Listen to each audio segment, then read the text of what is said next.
a Nike sermon, if you will. After reading Isaiah 58, all we really need to say is this: just do it. Just do it. Wouldn't that be something? If I could end the sermon right there. No 3 points, no long exposition, no moving story at the end, just those 3 simple words: just do it. But then you know what? Somebody out there in the congregation, they'd raise a hand and they'd say, well, just do what, Pastor? What is it we're supposed to be doing? And then somebody would say, just do it how? How am I supposed to do? And do it where? When? Why? We're a questioning bunch, aren't we? And before long, we're right back where Isaiah was, realizing that good intentions and slogans and surface religion just aren't enough. There's a deeper message here, a message that has to be unpacked. Isaiah was on a roll when he preached this particular sermon. In fact, scholars tell us that the passage comes from 3rd Isaiah, a prophet speaking from after the exile to the people of God after they're trying to rebuild their lives there in Jerusalem, their city, and their faith. But for our purposes, we're just going to call him Isaiah, because the word, it still speaks to us in the same way that the holy fire of the rest of the book of Isaiah does. And if there's ever a time we need to hear what Isaiah is saying today, it's today. So listen again to the first line of what Isaiah says. Shout out. Do not hold back. Lift up your voice like a trumpet. Announce to my people their rebellion, to the house of Jacob their sins. Isaiah is not beginning this with a whisper, but with a blast of sound. This is not a polite conversation with God's people. This is a prophetic confrontation. He's not trying to make friends or gather likes on social media.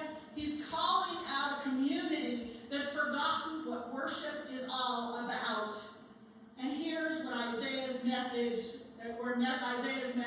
stings a little. These people think they're doing great.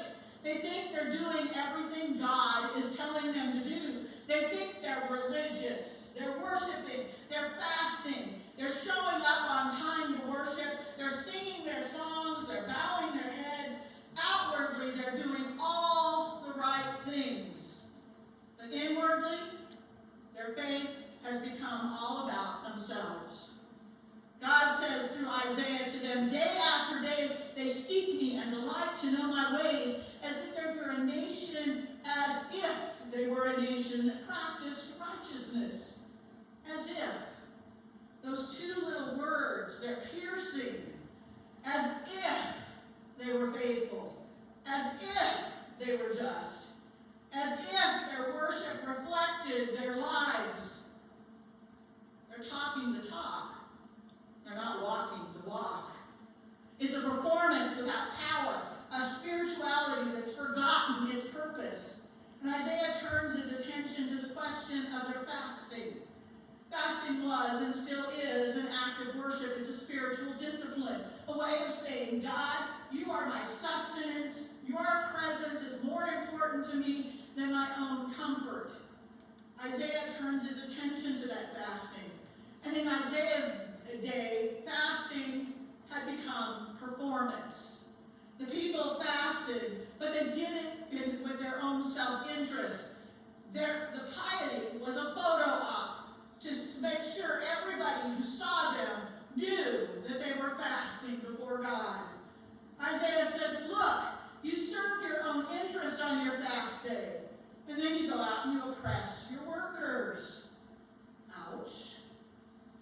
You're talking and doing what you should be doing, but you're not really doing what you should be doing, because after you're done showing off, you go and you oppress other people. You treat other people badly.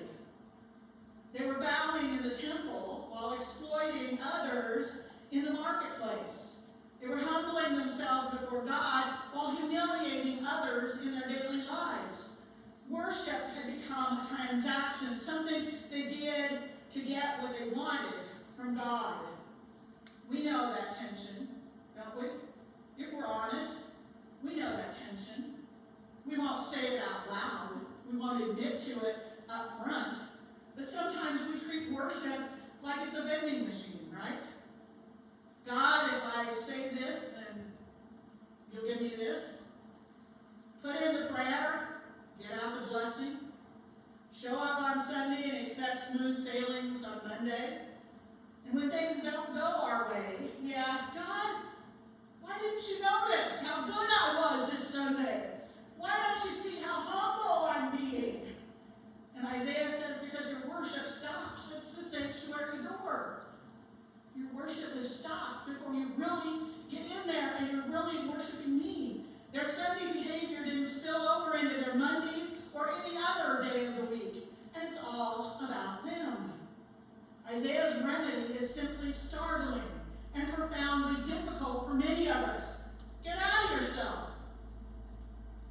The fast that God chooses, the fast that God wants, is such a fast that I choose, the Lord asks, a day to humble oneself. Is it to bow down the head like a bulrush and to lie in sackcloth and ashes? Isaiah's not saying humility is bad. What he's saying is humility that doesn't move us into compassion for others isn't humility at all. Real humility isn't about thinking less of ourselves, but it's thinking of ourselves less. It's not about thinking about us. It's about thinking about, oh my gosh, what's going on around me and who needs my help? What's going on in the world where I really need to be a part of something more than me? C.S. Lewis made that saying, thinking of ourselves less. He said, C.S. Lewis said it first, but Rick Warren then popularized it, and Isaiah is the one who embodies it. The problem with people's fasting wasn't that they were humble, it was that the humility ended with themselves. They were performing piety rather than practicing love, and they were fixated on how spiritual they looked rather than on how others were living and what they could do to help others. And so God says, enough. If you want to worship me, then get out of yourself and start loving other people. Jesus gives us the same exact message. If we are his disciples, we will love others just as he loved us.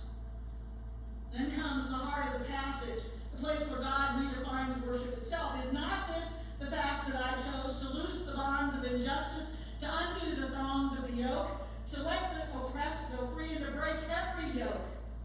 There it is. Our worship matters. Worship has to matter in this world. Fasting has to heal others. Faith has to move beyond the sanctuary and into the streets of the world. If Isaiah were preaching today, he might be saying, is not the fast that I chose to stand up for those who cannot stand for themselves, to use your voice to speak up for those who have been silenced in the world, to make sure that the hungry are fed, the homeless are housed, the lonely are visited, and the forgotten are remembered? This is the fast that pleases God. Not a hunger strike for the homeless, but a feast of generosity. Not empty stomachs, but open hands. Years ago, there was a small church in an urban neighborhood that started a Wednesday soup kitchen. And the first week, there were 25 people who came to that soup kitchen. The next week, it was 50, and pretty soon, there were people lining up outside the doors to come to get food. Now, one member, a meticulous man, worried that all this chaos was distracting the church from its real worship. And he approached the pastor one day and he said, I think this ministry is pulling people away from our Sunday service. And the pastor simply smiled and looked at the man and he said, well, I think this is our Sunday service. It's just not happening on Sunday. It's happening on Wednesday. The pastor knew that this service was important to the community and it was important to God for them to be working and doing things for those in their community. And that's what Isaiah was talking about. Worship isn't what happens when we close our eyes and fold our hands. Worship happens when we open our hands and let God use them. The prophet continues, it is not to share your bread with the hungry. Is it not to share your bread with the hungry and bring the homeless poor into your house? When you see the naked, to cover them, and not to hide yourself from your own kin. Notice that last line. Not to hide yourself from your own kin. It's not just about strangers that God's talking. It's about our families. And not even necessarily just our blood relatives. It's about those relationships that we'd rather avoid. The siblings we don't speak to, the parents we've given up on, the neighbors that we quietly resent or don't want to have anything to do with. Isaiah says worship isn't just about giving charity, it's about restoring relationships with those around you. It's about being present, being available, being willing to rebuild what may have been broken. And then Isaiah paints one of the most beautiful and most hopeful pictures of all. Then your light shall break forth like the dawn, and your healing shall spring up quickly. Your vindicator shall go before you, and the glory of the Lord shall be your rear guard. Did you hear that? When worship turns outward, light breaks in, and when compassion flows, healing follows. When justice rises, the presence of God surrounds us, before and behind us. We spend so much time asking, where's God? And Isaiah said, God shows up wherever love is needed. So if you show up where love is needed, God will be there.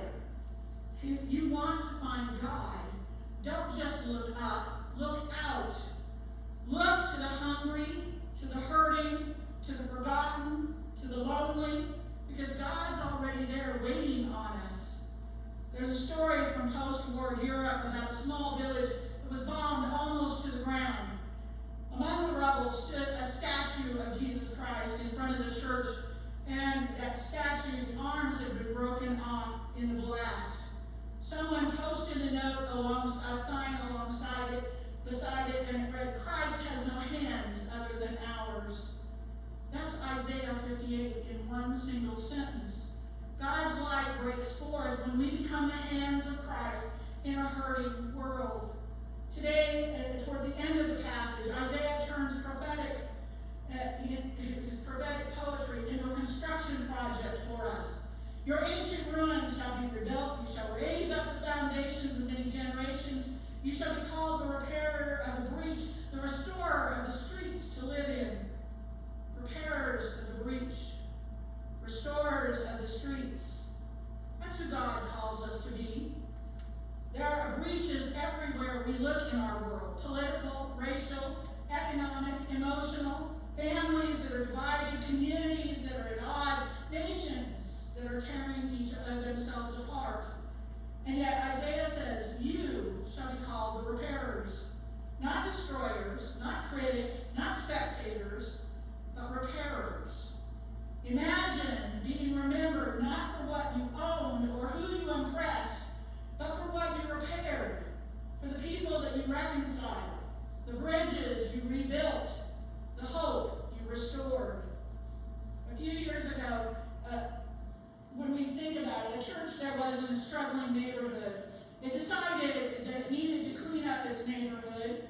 The playground behind its building was in disrepair.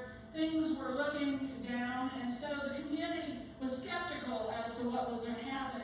It had been years since anybody cared about what their community looked like. Well, one Saturday, volunteers from the church showed up, young and old, black and white, rich and poor, everyone, people from the church. They planted, they painted, they repaired, they rebuilt.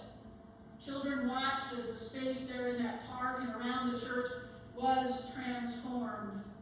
And when it was done, one little girl turned to her mommy and she said, Mommy, church fixed our park. That's Isaiah 58 in miniature. That's worship in motion. That's the fast that God chooses. And here's the miracle. When we live this way, we're healed too. That's what real worship looks like. Lives so shaped by God's mercy, we become instruments of repair in a fractured world.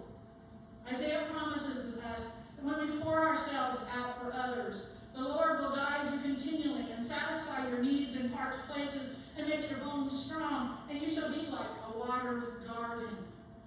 Imagine, a watered garden. The irony of fasting is that it leaves us filled, not byproducts of serving others is that we discover joy. And when we give ourselves away, we find ourselves renewed. That's why worship and justice belong together. They're the same lung in the breath of God. Maybe Isaiah 58 can feel heavy to us at times, like another list of oughts and shoulds. But here's the secret. It isn't about guilt. It's about us being present. God doesn't say, do these things so that I love you. God says, do these things because I love you.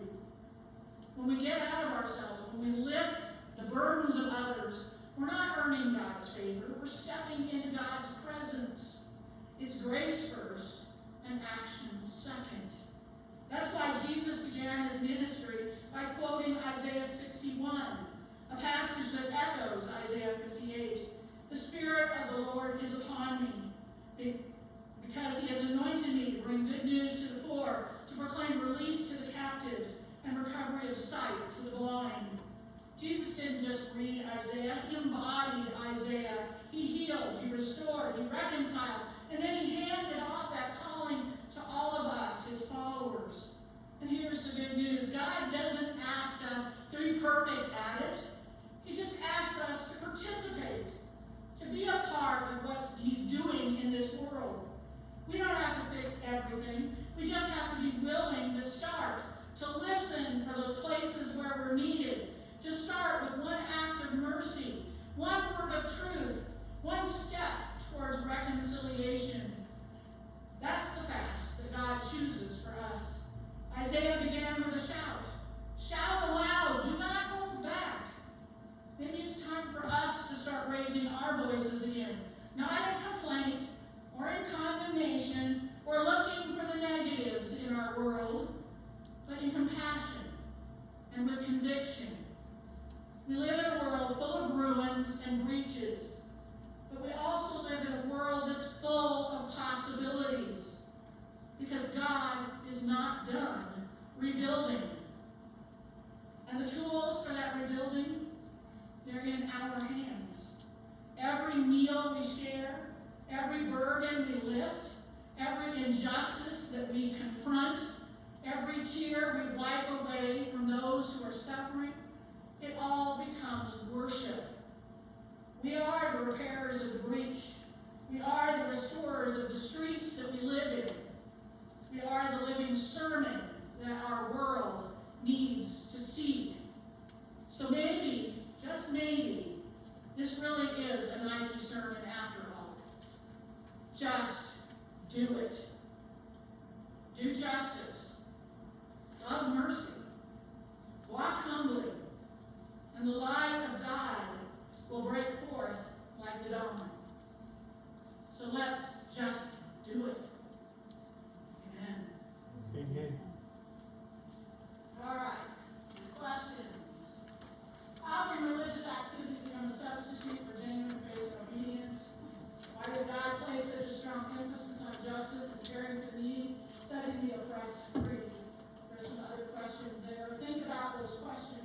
Some things we can do over our week. We can move beyond the ritual. True worship is not about outward performance, but about our hearts seeking God and honoring God.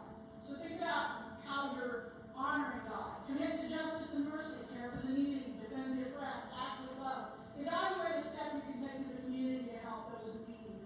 Live in obedience to God. Assess whether you're truly following God's way. Become a repairer of broken walls. Actively seek to reconcile or heal a relationship that you know about. Mentor someone. Do a community service. Delight in the Lord, not just in religious activity, but worship shouldn't be a burden. It should be a joy. Okay? I'm not hearing much joy.